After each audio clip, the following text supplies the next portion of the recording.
आज एक बहुत ही महत्वपूर्ण मुद्दे पर आपके बीच उपस्थित हुआ हूँ और वो महत्वपूर्ण मुद्दा है कि पंजाब के अंदर जब से आम आदमी पार्टी की सरकार आई है वो सत्ता का दुरुपयोग, पंजाब पुलिस का दुरुपयोग किस तरह से आम आदमी पार्टी सरकार कर रही है कि जरा सा भी कोई उनके खिलाफ बोलता है तो उसके घर पुलिस पहुंच जाती है। अभी अभी हमारे पार्टी के प्रवक्ता नवीन कुमार के घर पर ये पुलिस पंजाब की पहुंची हुई है, कोई नोटिस सर्व नहीं हुआ है, ये पंजाब पुलिस वहां खड़ी हुई है। और इसी तरह से इससे पहले युवा मोर्चा के राष्ट्रीय मंत्री तेजेंद्र पाल सिंह बग्गा के घर पर भी पुलिस आई थी पंजाब की पकड़ने के लिए। और दोष क्या था इनका? दोष ये था कि उन्होंने सोशल मीडिया के माध्यम से इनके भ्रष्टाचार की पोल खोली। इनके द्वारा द्वारका में हज हाउस बनाए जाने की पोल खोली। इनके द्वारा कोरोना में की गई लापरवाही और ऑक्सीजन में जिस तरह कालाबाजारी की उसकी पोल खोली। इनके द्वारा बनाए गए मुख्यमंत्री आवास पर 20 करोड़ के स्विमिंग पूल की बारे में पोल खोली। यानी जो भी सरकार के खिलाफ दिल्ली के मुख्यमंत्री, आम आदमी पार्टी के मुखिया केजरीवाल के खिलाफ कोई भी मुंह खोलेगा तो उसके खिलाफ अब इनके पास एक अस्त्र है, पंजाब पुलिस उनके घर पहुंच जाएगी। और ये सिर्फ विपक्ष के नाते भारतीय जनता पार्टी ने सबसे पहला उदाहरण मैं देना चाहता हूं कि 28 मार्च को सरकार बनने के पहली बाद 28 मार्च को जब पंजाब के अंदर जो शपथ ग्रहण समारोह हुआ था और जो किसानों की जमीन पर जो फसल थी उस फसल को नष्ट नाबूद किया गया, उसका मुआवजा तक नहीं दिया गया। तो वो जो किसान, भारतीय किसान यूनियन ग्रुप के जो लोग थे, वो जब मुख्यमंत्री आवास के बाहर अपनी डिमांड को लेकर गए तो उनके ऊपर लाठीचार्ज किया गया। जो यहाँ पर दिल्ली बॉर्डर पर बैठकर किसानों के लिए घड़ियाली आंसू बहाते थे, उनको यहाँ पर राजनीति करते थे। और उन्हीं में से जो किसान बंधु जो पंजाब के अंदर इनके सीएम के घर के बाहर धरना दे रहे थे, उनकी डिमांड क्या थी? सिर्फ एक डिमांड थी कि हमें जो आपने हमारी फसल को बर्बाद किया है, आम आदमी पार्टी ने जो वहाँ शपथ ग्रहण समारोह किया है, उसको आप हमें मुआवजा दे दीजिए। उनका सिर्फ इतना ही दोष था। और इस पर पंजाब पुलिस ने लाठीचार्ज करके सैकड़ों किसानों को घायल कर दिया। ये पंजाब पुलिस जब से आम आदमी पार्टी की सरकार बनी है, पंजाब पुलिस का चेहरा है। और यही नहीं, मैं आपको बताना चाहता हूं कि जिस भ्रष्टाचार की समाप्ति की वो बात करते हैं आम आदमी पार्टी, और पंजाब के अंदर जो होशियारपुर के एसएसपी ध्रुमन निम्बले, जिन्होंने वहाँ के रेत माफिया के खिलाफ एक मुहिम छेड़ी थी और मुहिम छेड़कर तमाम रेत माफिया के खिलाफ कार्रवाई की थी और कार्रवाई के दौरान 1,53,00,000 रुपए की रिकवरी की थी।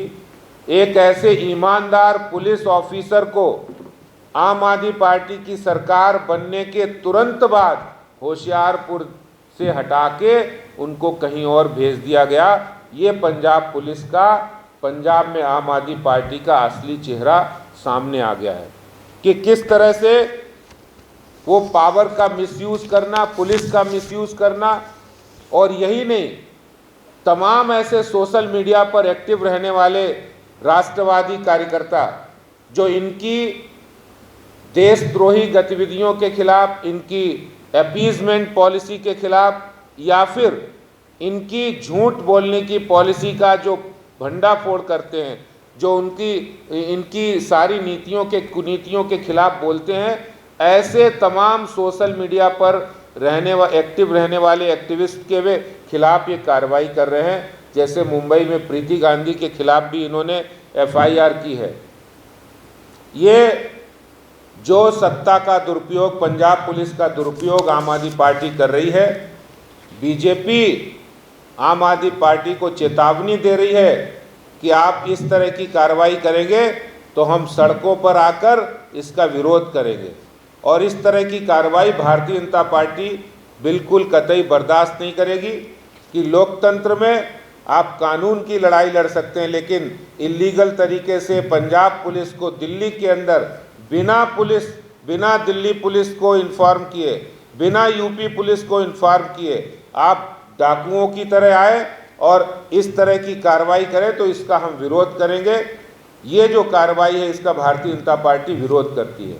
जिस बात का हमको अंदेशा था वैसा ही हो रहा है। दिल्ली के मुख्यमंत्री पंजाब के चुनाव में ये कह रहे थे कि अगर मेरे पास में पुलिस आ गई तो मैं 3-4 लोगों को जेल में डालूंगा और उसके बाद में जो मेरे खिलाफ में लोग बोलते हैं वो सारे अपने आप ही चुप हो जाएंगे। मैं एक उनका वीडियो आपको यहाँ पर सुनाना चाहता हूँ कि वो क्या बोलते थे। वो गलत कर रहे हैं, मैं भी उनको गालियाँ देनी चालू कर दूँ। आप क्या चाहते हो कि वो गाली देते हैं, 2 गाली देते हैं तो मैं भी कहूँ ये ऐसा है वो वैसा? मेरे को ये गाली गलौज नहीं करनी। जो गाली गलौज करके सोशल मीडिया पे गलत कर रहे हैं 2 लोगों को उठा के जेल भेज दो, सारे ठीक हो जाएंगे। आज मेरे पास पुलिस नहीं है, पुलिस होती इनको 4-5 को जेल भेज देते, सब ठीक हो जाते। जिस दिन पुलिस आएगी इनको ठीक कर देंगे, आप चिंता मत कीजिए। मैं गाली गलौज नहीं करता। ये आप मेरे को जबरदस्ती करना चाहते हो कि वो गाली दे रहे हैं आप भी गाली दो। मैं नहीं दूंगा गाली, मैं किसी को गाली नहीं दूंगा। नहीं, हम ये नहीं कह रहे कि आप गाली दो, हम बस यही कह रहे थे कि जो गाली दे रहे हैं उनके खिलाफ आप खुल के मैदान में आके लड़ो। मेरा एक आखिरी सवाल है अरविंद जी कि वो सवाल ये है कि आप लोगों को मथुरा, काशी, वृंदावन, कोई चर्च में, कोई मंदिर मस्जिद में भी लेके जा रहे हैं, लेकिन जब सीएए का प्रोटेस्ट चल रहा था तो आपसे करीब 20-25 किलोमीटर पे, 30 किलोमीटर पे जो लोग बैठे थे उनको मिलने आप 8 महीने में भी नहीं चले गए। तो वो क्या उनके राइट्स के लिए जो लोग लड़ रहे हैं, अधिकार के लिए लड़ रहे हैं, उनसे आप मिलने नहीं चले गए, लेकिन उनको आप मथुरा, काशी, वृंदावन या फिर किसी मंदिर मस्जिद में भेजना चाहते हैं। तो उनसे मिलते तो उस अधिकार के लिए लड़ना ज़्यादा अच्छी बात थी ऐसा मुझे लगता है। आपके विरोधी ने इस पर मैंने आपको पूरा वीडियो दिखाया क्योंकि इसके जो बात का विषय था वो भी जो है गंभीर है, मगर मैं उसके पहले के विषय में आना चाहता हूँ कि अरविंद केजरीवाल जी ने अपनी मंशा बिल्कुल साफ कर दी थी और इस वीडियो में एक और वो बहुत बड़ा झूठ बोल रहे हैं कि मैं किसी को गाली नहीं देता। हमने दिल्ली के मुख्यमंत्री अरविंद केजरीवाल को दुनिया के सबसे लोकप्रिय नेता और हमारे देश के प्रधानमंत्री आदरणीय मोदी जी को कई बार हिटलर बोलते हुए देखा और उन्होंने कहा कि हिटलर देश के प्रधानमंत्री से कई अच्छा था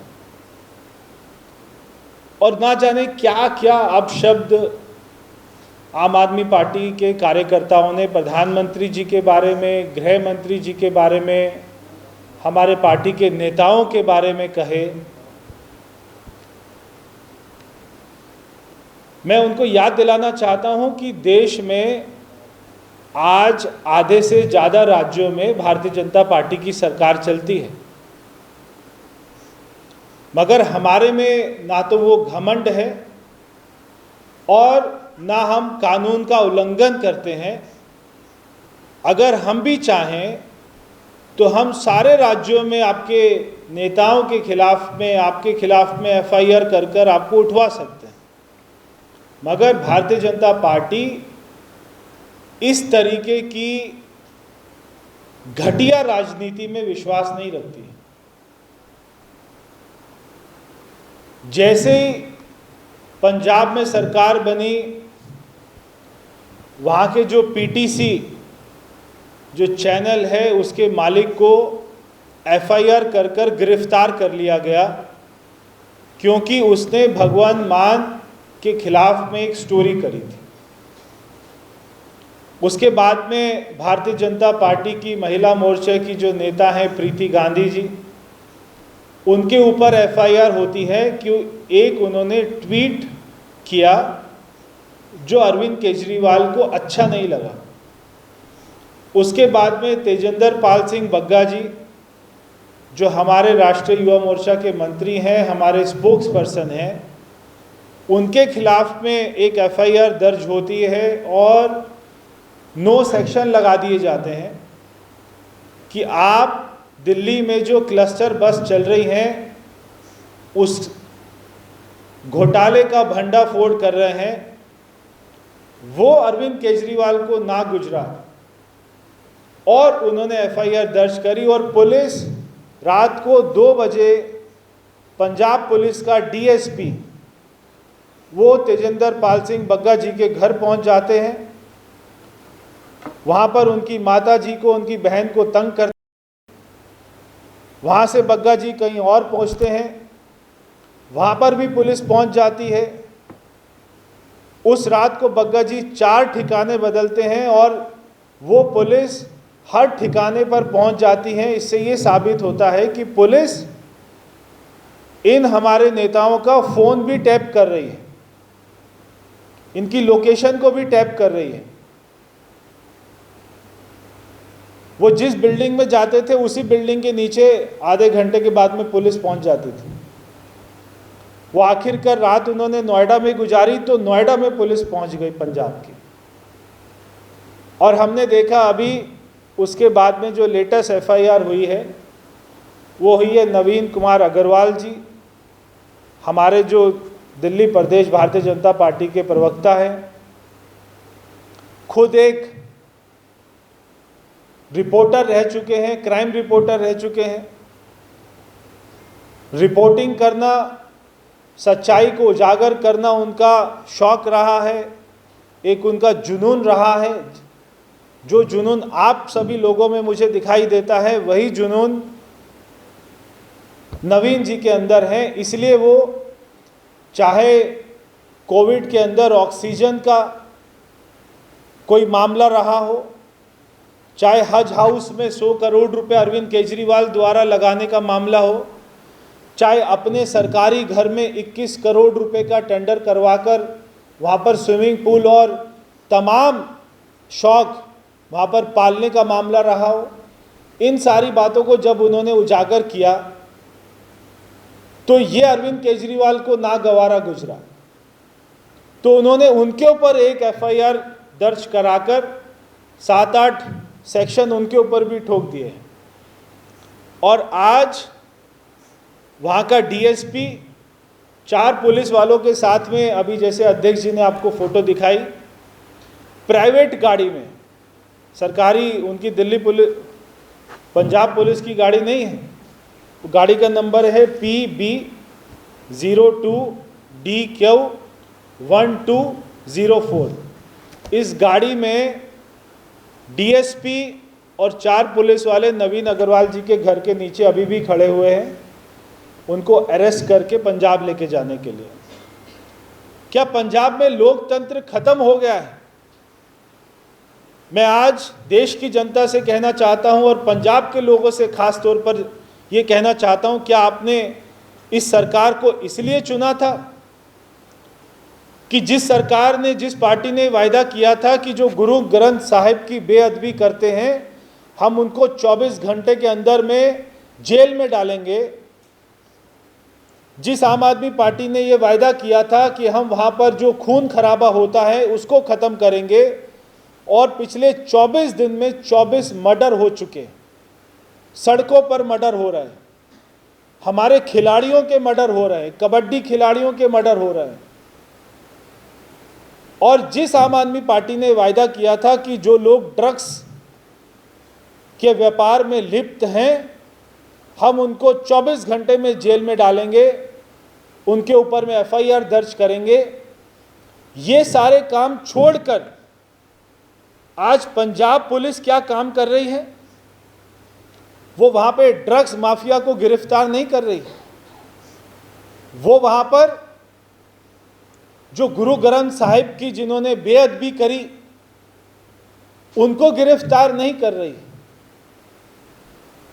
जो वहां पर गैंग बन गए हैं, 24 मर्डर जिन्होंने किए हैं, उनको गिरफ्तार नहीं कर रही। मगर जो अरविंद केजरीवाल को ट्वीट पर उसका सच दिल्ली में उजागर कर रहे हैं, उसके ऊपर कार्रवाई करने के लिए पूरी पंजाब पुलिस ब्राउनी पाउंड बनाने में लगी हुई है कि कौन डीएसपी सबसे पहले बग्गा जी को गिरफ्तार करे, नवीन जी को गिरफ्तार करे और उसकी प्रमोशन हो जाए। क्या ये काम करने के लिए वो पंजाब में सरकार बनाए हैं?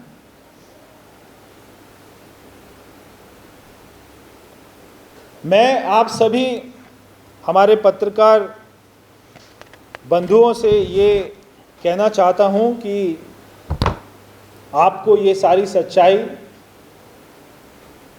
जो सीधा सीधा चैनल्स के ऊपर और पत्रकार के ऊपर भी एक हमला है, सच्चाई को उजागर करने के ऊपर एक हमला है,